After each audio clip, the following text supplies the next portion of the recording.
Ready for an epic tale of triumph? Join us as we explore how Nike ruled the World Cup. It's a story you won't want to miss. Lace up and let's uncover how Nike took over the World Cup together. When it comes to football, the world is split between Adidas and Nike. Together, they sponsor over 60% of the teams in Qatar.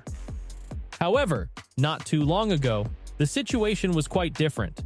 In 1990, Adidas supplied more than 60% of teams, while Nike had no presence at all. This matters significantly because there's a substantial amount of money involved. The global sportswear market is valued at $300 billion, and the World Cup is one of the largest sporting events worldwide, with a massive global viewership. It serves as a platform for showcasing passion, athleticism, and victory, making it a colossal marketing opportunity. This is why Nike and Adidas compete vigorously for the best teams, players, and moments, aiming to triumph when the world's eyes are on them. So, as Argentina and France shine on the field, the question arises: which brand emerges as the dominant force in Qatar? Join us at Athletic Interest as we delve into this brand rivalry, a topic that's noteworthy in itself. For an extended period, Adidas dominated the world of football while Nike had a minimal presence. This division stemmed from Adidas's origins in football and Nike's roots in running. Adidas began its ascent to prominence during the 1954 World Cup, when its founder, Adi Dassler, introduced lightweight shoes with screw-in studs that contributed to Germany's World Cup victory in the rain, consequently establishing Adidas as a renowned brand on football pitches globally. From that point onward, Adidas became synonymous with football.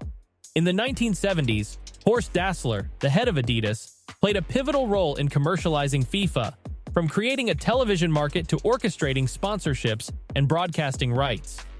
These strong ties to football propelled Adidas to become the world's largest sports brand, and explain why the landscape looked the way it did at the start of the 1990s.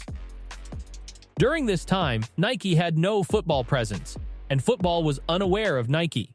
However, at the 1994 World Cup in the United States, Nike's co-founder, Phil Knight, witnessed the Brazilian national team winning the title in front of a record-breaking crowd at the Rose Bowl Stadium. This event prompted Knight to consider expanding into football after conquering running, tennis, and basketball by signing the right athletes to establish Nike as a truly global brand. Knight conveyed to his employees that to genuinely understand football, they needed to see the game from the perspective of Brazilians, and that's precisely what they did. 2 years later, in New York, a groundbreaking $200 million 10-year contract was inked between the Brazilian Federation and Nike. Not only was the deal itself significant, but Nike also revolutionized the way it activated the partnership. The Brazil national team became central to this activation, featuring in campaigns like The Secret Tournament, viral Ronaldinhos, Joga Bonito, and depictions of robots taking over football. Nike made an indelible mark on football culture. This strategy paid off as Nike's football sales surged from $40 million in 1994 to over $2 billion in 2018, aided by their sponsorship of the World Cup winning team in Russia. Nike had successfully closed the gap with the long-standing leader Adidas. But the question remains, what about 2022? Here's the breakdown. During every World Cup, the executives at Adidas and Nike offices eagerly analyze their Excel spreadsheets, diligently tracking several key metrics. They meticulously calculate how many teams have chosen to don their respective kits, how many players have opted for their shoes, and even tally up the total number of goals scored by athletes wearing their products. Let's start with the first metric, which revolves around kit sponsorships. Each participating country boasts a substantial fan base, and success on the field translates into millions of jersey sales. Out of the 32 countries in the tournament, Nike holds the jersey sponsorship for 13 of them, marking a notable achievement as the leading sportswear sponsor in Qatar. Adidas, on the other hand, outfits 7 nations. This World Cup represents the third instance where Nike has outperformed Adidas, with the largest gap ever recorded between these two long-standing rivals. Nike's triumph in this area undeniably comes at the expense of Adidas, and even Puma is striving to catch up. However, it's not merely a numbers game. Quality also plays a pivotal role. Analyzing the period between 2018 and 2019, Adidas lost sponsorship deals with 9 federations, but only 2 of those were among the top 50 nations, namely Iran and Israel. This shift signals that Adidas has altered its strategy, prioritizing quality over quantity. Now let's delve into the aspect of quality by examining which teams are occupying the VIP seats in Nike and Adidas portfolios. Among the 7 nations adorned by Adidas, 6 are ranked among the top 20 in the world. Nike, on the other hand, boasts 7 teams within the top 20, but is also associated with lower-ranked teams like Qatar and Saudi Arabia, both of which are among the weakest teams in the competition.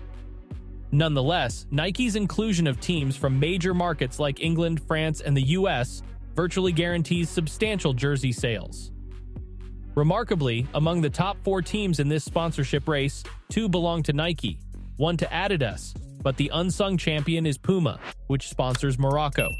This particular team has won the hearts of a significant portion of the Arab and African world, making it a noteworthy contender in the sportswear sponsorship arena. While selling a substantial number of jerseys is great, the real money lies in footwear. Players have the freedom to choose their shoes regardless of their team's kit sponsor.